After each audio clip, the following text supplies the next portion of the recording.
Hello everyone, स्वागत करते हैं आप सभी का प्रिस्टीन क्लासेस के लर्निंग प्लेटफॉर्म पे। आज के इस सेशन में हम लोग बहुत ही इंपॉर्टेंट डिटेल्स शेयर करने वाले हैं, किसके रिगार्डिंग आप स्लाइड पे देख सकते हो। जैसे एनसीईटी 2025 के एग्जाम के बारे में आप जानते हो, इसमें आप आईटीईपी, बीएससी बीएड भी बहुत बच्चे करना चाहते हैं। तो बीएससी बीएड से रिलेटेड सारी जानकारी आज मैं आपको देने वाली हूँ, जो आईटीईपी कोर्स में आपको बहुत जरूरी है जानना।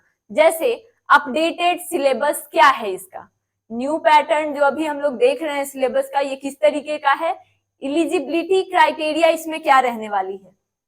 इसके बाद मेजर सब्जेक्ट, माइनर सब्जेक्ट इसमें क्या होते हैं और आपको किन चीजों पर ज्यादा ध्यान देना है।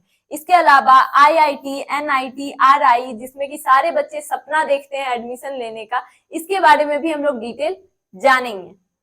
तो चलिए समझते हैं सबसे पहले हमारे प्लेटफॉर्म के बारे में। तो जैसे कि आप अभी मेरे से जुड़े हुए हैं, तो आपको बेसिक ये चीजें तो पता है कि हम तैयारी करवाते हैं आईटीईपी कोर्स में अगर आप एडमिशन लेना चाहते हैं। तो अभी मैं बीएससी बीएड की बात कर रही हूँ, लेकिन हमारे प्लेटफॉर्म पे आईटीईपी बीए बीएड की भी तैयारी कराई जाती है, बीएससी बीएड भी है और आईटीईपी बीकॉम बीएड भी है। इसकी फी जो आपको यहाँ दिख रही है, ये 3500 यहाँ दिख रही है आपको। लेकिन अच्छी बात यह है कि ये आपको 10% के ऑफ पे मिल जाएगा। कब कब मिलेगा बच्चों? जब आप ये कोड, जो कूपन कोड है प्रिस्टीन क्लासेस 10, बिना किसी गैप के इस फॉर्मेट में ही डालोगे, तब आपको मिलेगा 10% का ऑफ। और साथ ही आपको क्या मिलेगी? एक एनसीईटी आईटीईपी प्रैक्टिस की बुक भी फ्री मिल जाएगी आपको इसी के साथ। तो आप ये पेमेंट या फिर हमारे कोर्स को ज्वाइन करने की जानकारी सब आपको कहाँ से मिलेगी? पेमेंट तो आपको मैंने यहाँ बता दिया कि जो भी ये 10% ऑफ होगा, कूपन कोड आपको डालना होगा। ये डालेंगे आप कहाँ?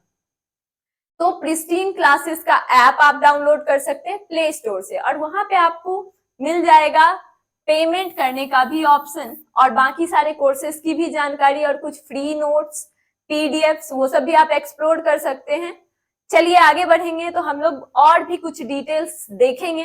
जैसे कि अब हम लोग आईटीईपी बीएससी बीएड सिलेबस की अगर बात करें 2025 के लिए, तो आपको पता होगा कि अगर आप एग्जाम में अपीयर करते हैं तो आपको बहुत सारे सब्जेक्ट्स उसमें क्वेश्चन पूछे जाएंगे।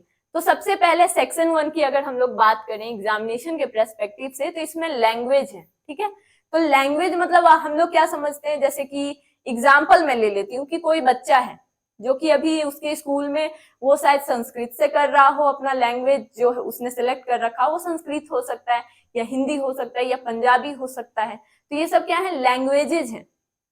तो लैंग्वेजेज जो है आपके, इसमें आपको 38 ऑप्शंस मिल जाते हैं। लेकिन आपको सेलेक्ट कौन सा करना है? आपको सेलेक्ट वही करना है जिसमें आप अपना अच्छा से अच्छा स्कोर कर सकते हो, यानी कि जो आपने पहले से पढ़ रखा हो, जिसमें आपको जानकारी हो, नॉलेज हो। तो ये हो गई लैंग्वेज की बात, और इसमें आपको 2 लैंग्वेज सेलेक्ट करना है, यानी कि कोई भी 2 लैंग्वेज आपको इसमें सेलेक्ट करना है, और आप आराम से इसको कर लेंगे। जो भी आपको उचित लगता है, जो भी जिसमें भी आप फ्री हैं, उसको आप सेलेक्ट कीजिएगा इसमें। सेक्शन 2 की अगर हम लोग बात करें तो इसमें जनरल टेस्ट आ जाता है, यानी कि रीजनिंग, करंट अफेयर्स, इस तरीके की चीजें इसमें रहेंगी। जैसे मैंने अभी आपको बताया, रीजनिंग तो रहेंगी ही, जनरल मैथ्स इसमें रहेगा, जनरल मैथ्स हो गया, जीके, करंट अफेयर्स, जैसे मैंने बताया, ये सारी चीजें इसमें होंगी। उसके बाद हम लोग बढ़ते हैं सेक्शन 3 के तरफ। सेक्शन 3 जो है टीचिंग एप्टीट्यूड है।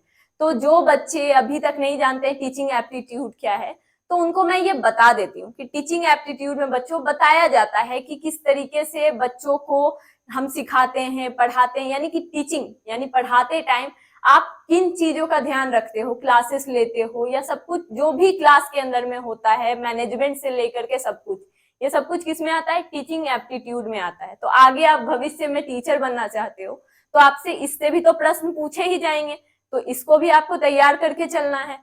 अब लास्ट जो हमारा सेक्शन है ये बहुत ही इंपॉर्टेंट हो जाता है, क्योंकि ये डोमेन सब्जेक्ट से आपके रिलेटेड है। तो डोमेन सब्जेक्ट की अगर मैं बात करूं तो आप लोग बहुत कंफ्यूज रहते हो, मैं यहाँ पे क्लियर कर देती हूँ आपके कंफ्यूजन को। तो जैसे आपको पता है कि फिजिक्स केमिस्ट्री जो है आपको पढ़ना ही पड़ता है, फिजिक्स केमिस्ट्री तो आपको पढ़ना ही पड़ता है। इसके अलावा आप क्या चूज कर सकते हो, मैथ और बायो में आपके ऑप्शंस होते हैं, तो यानी कि पीसीएम या फिर पीसीबी आपका डोमेन हो सकता है। अब कुछ बच्चे बायो भी ले करके पढ़ते हैं, मैथ्स भी ले करके पढ़ते हैं, तो ये बहुत अच्छी बात है, लेकिन यहाँ पे आपको डोमेन में ये ऑप्शंस अवेलेबल है, पीसीएम या पीसीबी। तो ये हो गई आपकी सिलेबस से रिलेटेड जानकारी जो मैंने आपको दे दी। और ये देख लीजिए सेक्शन 4 है, लेकिन आपको सब्जेक्ट्स कितने मिल रहे हैं, यहाँ 3 मिल रहे हैं, यहाँ एक, तो ये सारे मिला के 5 हुए। और यहाँ पे लैंग्वेज के आपको 2 सेक्शंस मिल रहे हैं, यानी कि इसी में आपको 2 लैंग्वेज सिलेक्ट करने हैं। तो ये हो गए टोटल आपके यहाँ 3, 4, 5, 6 और 7, यानी कि टोटल 7 हो गए ये। तो आपको तैयारी इस तरीके से करनी है कि सब में आप अच्छा से अच्छा स्कोर कर सको। चलिए अब बात करते हैं पेपर पैटर्न की। तो जैसा कि आप देख पा रहे होंगे कि टोटल क्वेश्चंस कितने हैं, 181 क्वेश्चंस हैं, जिसमें आपको अटेम्प्ट कितने करने हैं, 160 करने हैं। कि जैसा कि मैंने आपको बताया कि सेक्शंस कितने में डिवाइडेड थे, 4 पार्ट्स में डिवाइडेड थे, और उसमें से आपको 7 सब्जेक्ट्स दिए जाएंगे और आपको उसमें से ही अटेम्प्ट करने हैं। तो 181 क्वेश्चन टोटल में आपको दिए जाएंगे, 160 आप अटेम्प्ट कर सकते हैं। अगर आपने सही उत्तर दिया, यानी कि जो क्वेश्चंस आपको मिल रहे हैं आप सही करते गए, तो आपको हर एक क्वेश्चन पे +4 मार्क्स मिलता है, और गलत करने पे जो भी आपका मार्क्स आएगा उसमें से मार्क्स डिडक्ट कर दिया जाएगा। तो यानी कि 160 है तो हमको कितने क्वेश्चंस यहाँ पे मिल जाएंगे, 640। ये हो गया आपका टोटल मार्क्स, यानी कि 160 क्वेश्चन, 4 मार्क्स आपको हर एक पे मिल रहा है, तो 640 मार्क्स का टोटल आपका हो जाएगा।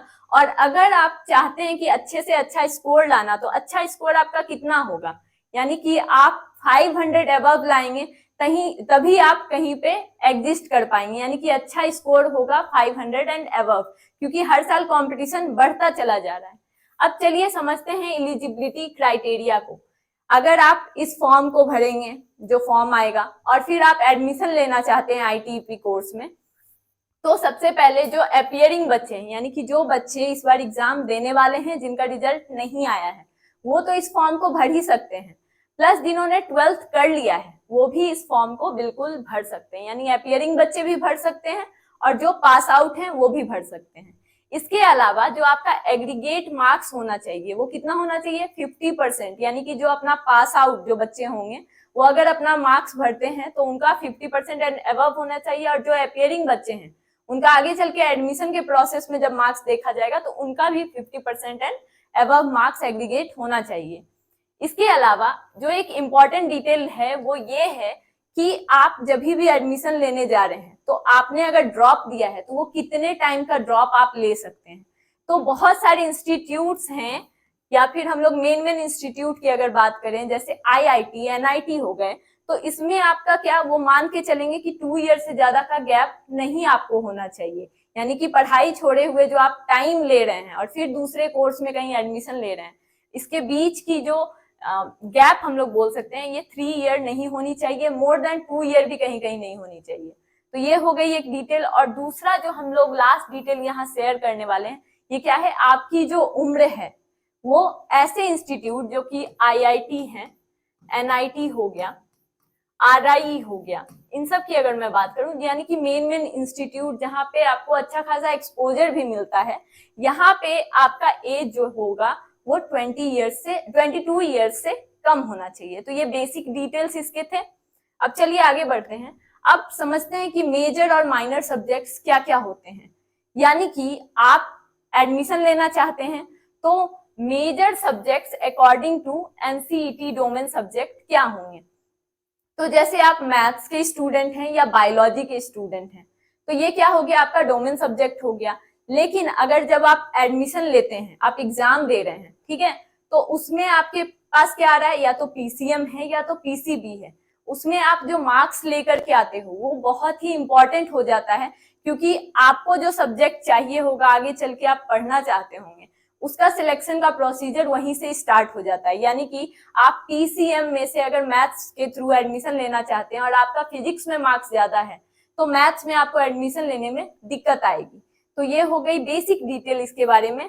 और आपको हाईएस्ट मार्क्स उसी कोर्स में लाने की कोशिश करनी चाहिए जिसमें आप एडमिशन, यानी उसी सब्जेक्ट में आपके मार्क्स ज्यादा होने चाहिए जिसमें आप एडमिशन का सोच रहे हैं। जैसे अगर मैं एक स्टूडेंट हूँ, मैं चाहती हूँ कि बायोलॉजी से ही आगे मेरा रहे, ठीक है, मेन मेजर सब्जेक्ट जो मेरा है वो बायोलॉजी रहे, लेकिन मेरा मार्क्स जो है केमिस्ट्री में ज्यादा आया है, तो केमिस्ट्री में मेरे चांसेस क्या होते हैं, बढ़ जाते हैं। लेकिन बायोलॉजी के लिए अगर मैं कहीं पे एडमिशन लेना चाह रही हूँ तो वहां पे बहुत सारे बच्चे होंगे जिनके मार्क्स मेरे से भी ज्यादा हों, तो वहां पे मुझे एडमिशन मिलने में काफी ज्यादा दिक्कत होगी। यानी कि आपका जो मेन सब्जेक्ट उसके बाद हो जाएगा, वो जिसमें आप ज्यादा मार्क्स लेकर के आते हैं वो आपका मेन सब्जेक्ट वहां पे हो जाएगा, यानी मेजर हो जाएगा वहां।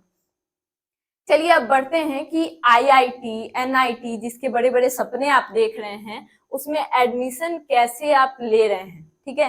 यानी कि फॉर्म तो आप भर रहे हैं, फॉर्म भरने के बाद आप एग्जाम भी दे रहे हैं, लेकिन जो बच्चे आईआईटी, एनआईटी में एडमिशन लेना चाहते हैं वो मैथ्स वाले बच्चे ही होते हैं, क्योंकि यहाँ पे बायोलॉजी का ऑप्शन नहीं है। तो ओनली एनसीईटी डोमेन क्या होना चाहिए, यहाँ मैथ्स होगा। वही बच्चे जाकर के आईआईटी, एनआईटी में इजिली एडमिशन ले पाएंगे और अच्छा स्कोर रहने पे, ये भी इंपॉर्टेंट बात हो जाती है।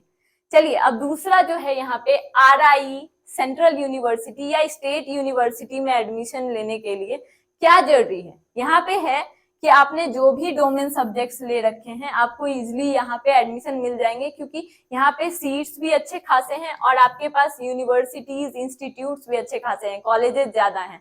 तो यहाँ पे आपको मैथ वाले भी बच्चे भी ले पाएंगे, यानी जिनका डोमेन मैथ रहा है, और बायोलॉजी, यानी कि दोनों में ही आप एडमिशन दोनों के थ्रू जाकर के ले सकते हैं। और फिजिक्स केमिस्ट्री तो जैसा कि मैंने आपको बताया कि इसके साथ पीसीएम जैसे ही हम लोग बोलते हैं, और पीसीबी यानी कि फिजिक्स केमिस्ट्री तो रहता ही रहता है जब आप पढ़ाई कर रहे हो। तो यहाँ पे मैथ्स वाले बच्चे भी एडमिशन ले पाएंगे, बायो वाले भी बच्चे एडमिशन ले पाएंगे। मुझे नहीं लगता कि इसके बाद कोई डिटेल रह गया होगा जो कि आपको समझ में नहीं आया होगा, और अगर कुछ भी समझ में नहीं आया है तो कमेंट सेक्शन में जरूर बताइएगा बच्चों, ताकि हम लोग आपकी सारी प्रॉब्लम्स का हल कर सकें। अब आइए समझते हैं कि आप हमसे जुड़ना चाहते हैं तो किस तरीके से जुड़ सकते हैं। तो सिंपल है कि आप इस नंबर पे भी कॉल करके हमसे जानकारी ले सकते हैं हमारे कोर्सेज की, या फिर जो मैंने पहले आपको स्लाइड दिखाई जिसमें मैंने बताया कि अगर आप डायरेक्ट हमारे ऐप को इंस्टॉल कीजिए, फिर वहां पे जो भी चीजें डेमो लेक्चर्स हैं, पीवाईक्यूज फ्री दिए गए हैं, उन सबको एक्सप्लोर कीजिए, वीकली टेस्ट का फायदा उठाइए, और उसके बाद भी आप हमसे कांटेक्ट कर सकते हैं, वहीं पे जाकर के पेमेंट कर सकते हैं। और उसके लिए क्या लगेगा, कूपन कोड यहाँ का जरूर यूज कीजिएगा, तब तो कुछ डिस्काउंट मिलेगा ना। तो डिस्काउंट भी बहुत जरूरी है और आपका फायदा होना भी बहुत जरूरी है। तो इस कोर्स से जुड़कर फायदा उठाइए और इसी तरीके से हमारे वीडियोस को लाइक, शेयर एंड सब्सक्राइब कीजिए। Thank you so much.